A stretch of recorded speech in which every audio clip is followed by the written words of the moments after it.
Good morning student. Today we are going to attend the economic class. Today we are going to start the new chapter, that is chapter number 7th of part B. Name of the chapter is poverty. Topic covered in this video, that is define of poverty, then poverty line, causes of poverty, measures to remove poverty, measures adopted by the government to remove poverty. So students, we are going to start our chapter number 7. Name of the chapter is the poverty. So we are going to start the define of what does you mean define of poverty. Poverty का मतलब क्या होता है? Poverty means poverty is the inability to fulfill the basic requirement of the life. The minimum requirement includes food, clothing and housing, education and health facility.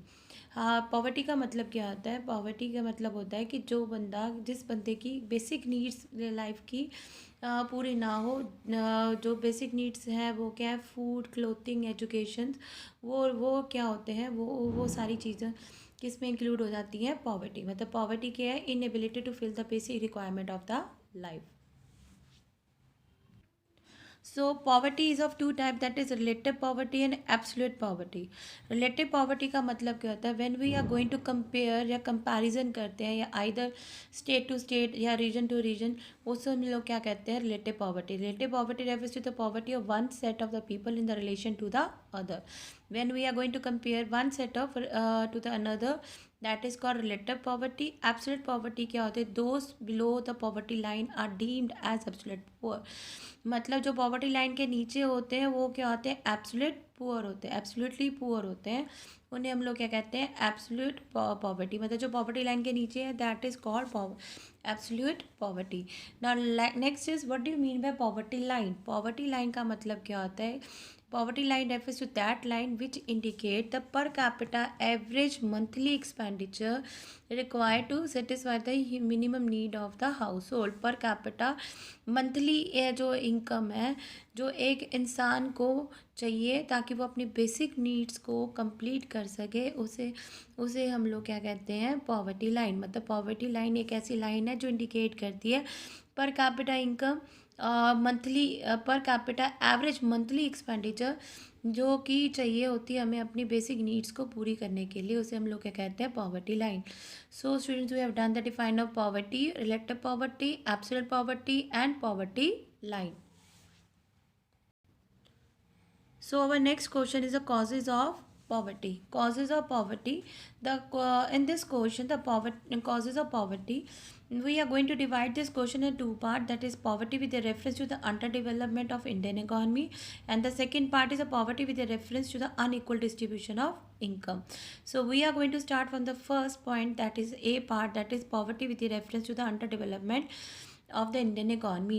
So first point is low level of national product. Low level of national product means हमारी India में size of population क्या है? हमारा ज़्यादा है और हमारी country में प्रोडक्शन क्या है? कम है. और हमारे इस करके हमारी कंट्री की पर कैपिटा इनकम भी क्या है? कम है. यूएनओ के हिसाब से, according to the UNO norms, कि जिन कंट्री की पर कैपिटा इनकम कम होती है वो कंट्री क्या होती है? पूरेस्ट कंट्रीज़ होती हैं. वो कौन सी कंट्रीज़ होती है? Purest country. मतलब साइज़ ऑफ पॉपुलेशन क्या है? ज़्यादा, प्रोडक्शन क्या है? कम है, इस करके लो पर कैपिटा इनकम है. और जो कंट्रीज़ की पर कैपिटा इनकम कम होती है अकॉर्डिंग टू द यूएनओ, वो कंट्रीज़ क्या होती है? Purest country. Next is low rate of growth. Low rate of growth का मतलब क्या होता है? कि हमारी कंट्री में रेट ऑफ ग्रोथ जो इकॉनमी का है वो 5 ईयर्स से बहुत ज़्यादा कम है. According to the period of planning हमारी कंट्री में जो जीडीपी है वो क्या है? 5% है. और हमारे 2% हमारी क्या है? Growth rate of a population है. और 3% हमारी पर कैपिटा इनकम है. ये लो ग्रोथ रेट का मतलब क्या हुआ? पर कैपिटा इनकम कम है, जिस करके हमारी कंट्री में पॉवर्टी सस्टेन करती है. Next point is heavy pressure of the population. Population जो है हमारी कंट्री की वो डे बाय डे बढ़ती जा रही है. इसका मतलब क्या है? जो this rise is mainly due to the जो हमारी डेथ रेट क्या है? वो कम होती जा रही है और बर्थ रेट क्या होती जा रही है? ज़्यादा होती जा रही है. हेवी प्रेशर ऑफ पॉपुलेशन करके हमारी कंट्री में जो डिपेंडेंस है, हैवी क्या कहते हैं, pressure of population adds to dependency burden implying greater poverty. जितनी ज़्यादा पॉपुलेशन होगी उतनी ज़्यादा हम लोगों को दूसरी कंट्री के ऊपर डिपेंडेंट होना पड़ेगा, क्योंकि हमारी कंट्री में प्रोडक्शन उस हिसाब से नहीं बढ़ती है, जिस करके हमारी कंट्री में क्या होगी, पॉवर्टी। मतलब डेथ रेट क्या होती जा रही है, कम होती जा रही है, बर्थ रेट क्या होती जा रही है, ज़्यादा। Next is inflationary spiral. Inflationary means rise in the price owing to the low GDP growth, owing to the low GDP growth और हाई रेट ऑफ पॉपुलेशन करके जो अनडेवलप इकॉनमीज है लाइक इंडिया, वहाँ पे इकॉनमी में क्या हो जाता है, इन्फ्लेशनरी स्पायरल हो जाता है। और इन्फ्लेशनरी स्पायरल के कारण हमारी इकॉनमी में क्या हो जाता है, राइज इन द प्राइस। और इन्फ्लेशन ही हमेशा कंपाउंड होती है किससे, पॉवर्टी से। इससे क्या होगा, हमारी real income of house hold क्या हो जाएगी, कम हो जाएगी। और जो बंदे मार्जिनल लाइन से ऊपर है, पॉवर्टी लाइन के ऊपर है, वो क्या हो जाएंगे, बिलो पॉवर्टी लाइन हो जाएंगे। और those people already below the poverty line, वो क्या हो जाएंगे, बिल्कुल और ज़्यादा मतलब पुअर हो जाएंगे for over a longer period of time. मतलब इन्फ्लेशनरी स्पायरल जो है वो दो रीज़न है, एक तो जीडीपी ग्रोथ हमारी कंट्री में कम है, और next is rate of population क्या है, ज़्यादा है, जिस करके हमारी इकॉनमी में राइज इन द प्राइस आ जाता है। और जब राइज इन द प्राइस आएगी तो पॉवर्टी आ जाएगी इकॉनमी में। नेक्स्ट, जो पीपल मार्जिनल मतलब पॉवर्टी लाइन से ऊपर है, मार्जिनल पे हैं, वो भी बिलो पॉवर्टी लाइन हो जाएंगे, जिस करके हमारी इकॉनमी में बहुत ज़्यादा पॉवर्टी हो जाएगी। Next is chronic unemployment and under employment. India जो कंट्री है, जो is facing this situation right now कि हमारे इकॉनमी में अनएम्प्लॉयमेंट और अंडर एम्प्लॉयमेंट बहुत ज़्यादा है। पॉवर्टी क्या है, जस्ट रिफ्लेक्शन ही होती है अनएम्प्लॉयमेंट की। और इन 2011 and 12 the number of unemployed person in India कितने थे, 2.4 करोड़। और जो अब कितने पे पहुंच गए 2016 में, 4.35 crore. Next is capital deficiency. Capital deficiency means पैसे की कमी। Capital is one of the principal factor for the economic growth. जो कैपिटल है वो सबसे बड़ा एक फैक्टर है फॉर द इकोनॉमिक ग्रोथ। और जिससे क्या होता है, जब कैपिटल जो जितना ज़्यादा कैपिटल होगा, rise in the production capacity of the nation, उतने ज़्यादा हमारी कैपेसिटी बढ़ती जाएगी। अनफॉर्चुनेटली जो कैपिटल स्टॉक और कैपिटल फॉर्मेशन है, जो हमारी कंट्री में दोनों ही बहुत कम है, कैपिटल स्टॉक और कैपिटल फॉर्मेशन। और लैक ऑफ कैपिटल का मतलब क्या हुआ, लो प्रोडक्शन कैपेसिटी, पैसा नहीं है तो प्रोडक्शन भी कम होगी। लो प्रोडक्शन का मतलब क्या है, लो लेवल ऑफ एम्प्लॉयमेंट। और लो लेवल ऑफ एम्प्लॉयमेंट का मतलब क्या हुआ, हाई लेवल ऑफ पॉवर्टी। मतलब पैसा नहीं होगा तो प्रोडक्शन नहीं करेंगे, प्रोडक्शन नहीं करेंगे तो आगे काम नहीं दे पाएंगे, एम्प्लॉयमेंट नहीं होगी, एम्प्लॉयमेंट नहीं होगी तो इकॉनमी में अपने आप क्या आ जाएगी, poverty. Next is lack of able and efficient entrepreneurs.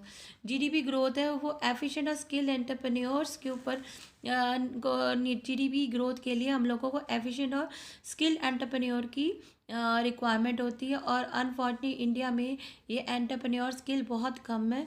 Production capacity जो है वो फेल हो जाती है मतलब इंक्रीज़ होने में, और जिस करके हमारी इकॉनमी में पॉवर्टी होती है।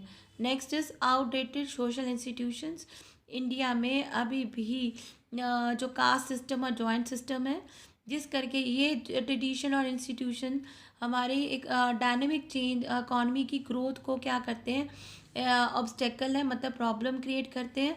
और इससे हमारी ग्रोथ रेट कम हो जाती है और हमारी इकॉनमी में पॉवर्टी सस्टेन करती है। Lack of infrastructure. इकोनॉमिक और सोशल इंफ्रास्ट्रक्चर मेन कंपोनेंट होते हैं इंफ्रास्ट्रक्चर के, और ये दोनों ही हमारी इकॉनमी में क्या है, कम है। इकोनॉमिक और सोशल किसी भी कंट्री का एक फाउंडेशन है for the growth and development. और इंडिया में 68 ईयर्स हो चुके हैं प्लानिंग के, बट अभी भी हमारी इकॉनमी में जो इंफ्रास्ट्रक्चर है वो क्या वीक है और अनस्टेबल है, जिस करके इकॉनमी में पॉवर्टी सस्टेन करती है। मतलब ए पार्ट हमारा खत्म हो गया, that is poverty with reference to the under development of Indian economy. इसमें कोई भी आपने कोई 6 पॉइंट लर्न करने हैं। Now B part is that is poverty with reference to the unequal distribution of income. Poverty with a reference to unequal distribution of income, मतलब unequal distribution of income means rich ज़्यादा rich होते जा रहे हैं, poor ज़्यादा poor होते जाते हैं. पॉवर्टी, इंडिया में पॉवर्टी ही हम लोग with the reference of unequal distribution of income भी एक्सप्लेन कर सकते हैं. गवर्नमेंट ने बहुत सारे एफर्ट्स करे हैं ताकि वो इनइक्वालिटी को रिमूव कर सके through its progressive taxation and other measures. Next you are going to do that monopoly inquiry commission के हिसाब से 1536 कंपनीज इन जो कंट्री है वो सिर्फ 75 फैमिलीज़ ने ही कंट्रोल किया हुआ है. अनइक्वल डिस्ट्रीब्यूशन ऑफ इनकम जो है सिर्फ पॉवर्टी रिफ्लेक्ट नहीं करती है, वो गैप भी रिफ्लेक्ट करती है रिच और पुअर का. रिच और पुअर होते जाएंगे और पुअर होते जाएंगे. जो रिच लोग हैं वो तो अपने फॉर्च्यून के लिए बहुत अच्छा मतलब आगे ग्रोथ करेंगे, पर जो पुअर है वो फिर अभी भी स्ट्रगल करेंगे for the survival. So students, we have completed the question that is causes of poverty that you have to do in a two part, that the poverty with the reference to the underdeveloped countries like India. Next is with the reference to the unequal distribution of income. So next question is measures to remove the poverty. This you are going to do in a four part, that is first compacting the poverty through GDP growth, compacting the poverty by improving the distribution of income and through the population control, and next is enhancing the quality of life of the poor. So first is through the GDP growth. GDP growth अगर increase होगी तो हमारी economy में poverty की problem ख़त्म हो जाएगी. GDP growth को हम लोग कैसे इंक्रीज़ कर सकते हैं? Through new employment opportunity. जितनी ज़्यादा न्यू एम्प्लॉयमेंट अपॉर्चुनिटी होगी उतनी ज़्यादा जीडीपी ग्रोथ बढ़ेगी और पर कैपिटा इनकम होगा, और उससे हमारी इकॉनमी में पॉवर्टी भी क्या होगी? कम. मतलब जीडीपी ग्रोथ को बढ़ाने के लिए हमें प्रोडक्शन को इंक्रीज़ करना पड़ेगा. जितनी ज़्यादा प्रोडक्शन इंक्रीज़ होगी ऑटोमेटिकली एम्प्लॉयमेंट भी इंक्रीज़ होगी. एम्प्लॉयमेंट इंक्रीज़ होगी तो पर कैपिटा इनकम इंक्रीज़ होगी और ऑटोमेटिकली हमारी इकॉनमी में पॉवर्टी भी क्या हो जाएगी? कम हो जाएगी. Now next part is B part, that is poverty by improving the distribution of income through fiscal and legislative measure. Fiscal measure and legislative measure. So we are going to start on the fiscal measure. Fiscal measure का मतलब क्या होता है? ऐसी policies for the taxation refers to the policy of taxation and subsidies. Fiscal measure क्या होता है? Government लेती है फिजिकल मेयर और उसमें क्या आता है? Taxation and subsidy. इसमें वही we are going to explain कि government is going to put more taxes on the rich, that is progressive taxes, और पुअर लोगों को गवर्नमेंट क्या देगी? टैक्स से रिलीव करेगी और उन लोगों को सब्सिडीज़ प्रोवाइड करेगी और उन्हें ग्रांट भी प्रोवाइड करेगी ताकि वो सेल्फ एम्प्लॉयड हो सके और अपनी क्वालिटी ऑफ लाइफ को जी सके. Next is legislative measure. Legislative measures refers to the minimum wage act, और minimum wage act means MSP, minimum support policy, और इसे हम लोग प्राइस फ्लोर भी कहते हैं. इसमें क्या कि जो फार्मर्स हैं उनको मिनिमम प्राइस मिल सके अपने क्रॉप के लिए. इसमें राइट ऑफ एजुकेशन भी अनदर एग्जांपल है लेजिस्लेटिव मेयर में, ताकि वो अपनी क्वालिटी ऑफ लाइफ को इम्प्रूव कर सके और अपनी और सोसाइटी में जो पुअर सेगमेंट है अपनी लाइफ को अच्छी तरह जी सके. मतलब लेजिस्लेटिव मेयर में first of all you are going to explain the MSP policy and next we are going to explain the right to education. Now B part is through the population control. India में सबसे basically problem क्या है कि जो population है day by day क्या होती जा रही है? बढ़ती जा रही है. India is experience shows that the जो increase in the national income क्या है? फेल कर देता है to reflect the quality of the life. Because क्योंकि rise in the population. National income हमारी इकॉनमी की रिफ्लेक्ट क्या करती है? फेल कर जाती है क्वालिटी ऑफ लाइफ की पीपल की, क्योंकि हमारे इकॉनमी में क्या है? नेशनल जो पॉपुलेशन क्या है वो क्या ज़्यादा है. Per capita income continue to be a low, और जिस करके जो पॉपुलेशन है वो क्या कहते हैं? Population is rising, the rise in the national income. जो poverty can be improved only if the जो ग्रोथ ऑफ द पॉपुलेशन है वो हम मॉडरेट कर सकें, ताकि जो GDP है वो क्या हो सके? बढ़ सके और पर कैपिटा इनकम भी बढ़ सके. जो control of population would mean reduction in the size of labour force. हम मतलब कंट्रोल ऑफ पॉपुलेशन से हमारी इकॉनमी में लेबर फोर्स की भी क्या हो जाएगी, क्या हो जाएगी, रिडक्शन हो जाएगी। This would correct the structural imbalance between labour supply and capital stock, जिससे हमारी इकॉनमी में जो इनबैलेंस है, जो कि लेबर सप्लाई और कैपिटल स्टॉक करके है, वो भी क्या हो जाएगा, ठीक हो जाएगा। Now, last part of this question is other measure enhancing the quality of the poor. In this question, there are 8 points. You can do any 4 point from this question. So, first is development of the agriculture. The government को क्या करना चाहिए, agriculture को क्या करना चाहिए, improve करना चाहिए। एग्रीकल्चर में मशीन्स वगैरह मॉडर्नाइज होना चाहिए, बेटर सीड्स होने चाहिए। स्मॉल फार्मर्स को शुड बी गिवन कि उनको फाइनेंशियली हेल्प करना चाहिए। लैंडलेस को हमें लैंड देना चाहिए, जिससे हमारी इकॉनमी में पॉवर्टी क्या हो जाएगी, कम हो जाएगी। हमें अपने price level, stability in the price level, जो प्राइस लेवल अगर स्टेबल हो जाएगा तो पॉवर्टी अपने आप ही हमारी इकॉनमी में क्या हो जाएगी, कम हो जाएगी। और ये स्टेबलाइज कैसे हो जाएगा, when the production of the food grains and other goods of mass combination should be increase. जिससे हमारे कैसे होगा, जब हम फूड ग्रेन्स की प्रोडक्शन को बढ़ा देंगे, व्हेन द और डिस्ट्रीब्यूशन जो है वो थ्रू फेयर प्राइस शॉप से, मतलब जो राशन डिपो है वहीं से हमारी सारी डिस्ट्रीब्यूशन हो। अनएम्प्लॉयमेंट को रिमूव करेंगे जब हमारी इकॉनमी में, तो हमारी इकॉनमी में पॉवर्टी अपने आप ऑटोमेटिकली क्या हो जाएगी, कम हो जाएगी। इसके लिए गवर्नमेंट को अपॉर्चुनिटीज़ क्रिएट करनी चाहिए। कॉटेज इंडस्ट्रीज़ वगैरह और कंस्ट्रक्शन एक्टिविटी को ज़्यादा इंकरेज करना चाहिए। वोकेशनल एजुकेशन को बढ़ाना चाहिए ताकि वो अपना मतलब अनएम्प्लॉयड ना हो सके, वोकेशनल थ्रू अपनी एम्प्लॉयमेंट को इंक्रीज़ कर सके। Next is labour intensive technique of production. India में हमेशा लेबर इंटेंसिव टेक्निक को ही अडॉप्ट करना चाहिए, क्योंकि साइज ऑफ पॉपुलेशन इंडिया की क्या है, हमारी ज़्यादा, जिससे कि लेवल ऑफ एम्प्लॉयमेंट अपने आप बढ़ेगा और पॉवर्टी अपने आप कम होगी। Next is provision of minimum needs of the people. Government को जो पुअर लोगों की मिनिमम नीड्स के ऊपर ज़्यादा फोकस करना चाहिए, वो लोगों को ईजिली सप्लाई करना चाहिए। Next is special focus on the backward region. ये अपने मैक्रो में बजट चैप्टर में भी किया है कि जो बैकवर्ड एरिया जैसे यूपी बिहार, इनकी तरफ गवर्नमेंट को ज़्यादा फोकस करना चाहिए और यहाँ पे प्राइवेट इन्वेस्टमेंट को बढ़ाना चाहिए। Opportunity for the self employment. Government को जो लोग अपना काम आप करना चाहते हैं, उनको भी गवर्नमेंट को अपॉर्चुनिटीज़ देनी चाहिए ताकि वो अपना काम आप स्टार्ट कर सकें। उन्हें लोन वगैरह प्रोवाइड करना चाहिए। Efficient public distribution system.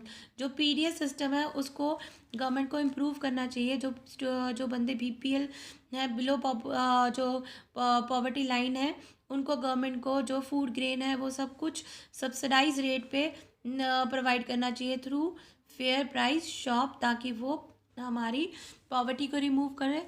और ये सारी किसकी सुपरविजन में होना चाहिए, गवर्नमेंट की सुपरविजन में होना चाहिए। In this D part other measure enhancing the quality of the life, इसमें आपने कोई 4 पॉइंट लर्न करने हैं जो आपको ईजी लगे, that you can do it. Now next is measures adopted by the government to remove the poverty and unemployment or poverty elevation program. In this there are the योजनास, और इस सारी योजनाओं को आपने कैसे लर्न करना है। First of all you have to learn कि कैसे लर्न करना है। सबसे पहले आपने ये योजना कब स्टार्ट हुई और इस योजना में किस चीज़ को फोकस किया, that you have to do it. So in this question you have to cram like this only. In this question, first of all you have to learn the dates of when this yojana is going to be start, and in this yojana which thing is going to be focused, that you are going to write it. And there are 12 योजनास, ये 12 की 12 योजना आपको learn करनी पड़ेगी। इसकी योजनाओं की आपने डेट लर्न करनी है और इस योजना के ऊपर उन्होंने किस चीज़ के ऊपर फोकस करा है वो लर्न करना है। And this question is very important. इसमें से कोई ना कोई योजना पेपर में either they it come in 1 marks और लाइक अ ट्रू फॉल्स और match the following. Match the following में डेट दी होगी, आपको मैच करनी होगी या करेक्ट पेयर्स में आ सकती है। हाँ, किसी भी तरह से ये क्वेश्चन पेपर में आ सकता है। And that you are going to do this. And next question is PAP program और critical assessment. PAP program critical assessment में आपने इसका क्या करना है, कि ये PPAP प्रोग्राम क्यों फेल हो गया था, क्योंकि हमारी कंट्री में जो स्टाफ है वो क्या इनएफिशिएंट है। जो और सेकंड पॉइंट में जो इंचार्ज है इस प्रोग्राम के, वो रिच लोगों को फेवर करते थे, पुअर लोगों को कम करते थे। रिमोट एरिया जो जो पुअर हाउस होल्ड है उनको उन्होंने निगलेक्ट कर दिया। नेक्स्ट, इंस्टीट्यूशन को क्या चाहिए होता था, क्रेडिट, जो उनको पीछे से सपोर्ट नहीं मिलती थी। और जो इस योजना में इनको, इस प्रोग्राम में इनको पता ही नहीं था डेफिनेशन किसको पुअर है, कौन पुअर और कौन नॉन पुअर है। और जो पावर है groups, power groups in the villages started exercise the control over the delivery mechanism of poverty alleviation program. और PAP largely government sponsored programs, lack of participation of the people, लोगों की भी participation क्या थी इसमें, कम थी। और जो PAP जो है वो ओवरऑल डेवलपमेंट की तरफ ज़्यादा नहीं था, did not and did nothing to modify the overall functioning of the economy, which is the root cause of the poverty. And it does not consider the fact that the poor would not be able to take the advantage of PAP owing to the lack of awareness and initiative. इस programme का लोगों ने, poor लोगों ने benefit नहीं उठा पाए। क्यों नहीं उठा पाए? क्योंकि लोगों में इसके बारे में अवेयरनेस नहीं थी और किसी ने इसके लिए इनिशिएटिव नहीं लिया।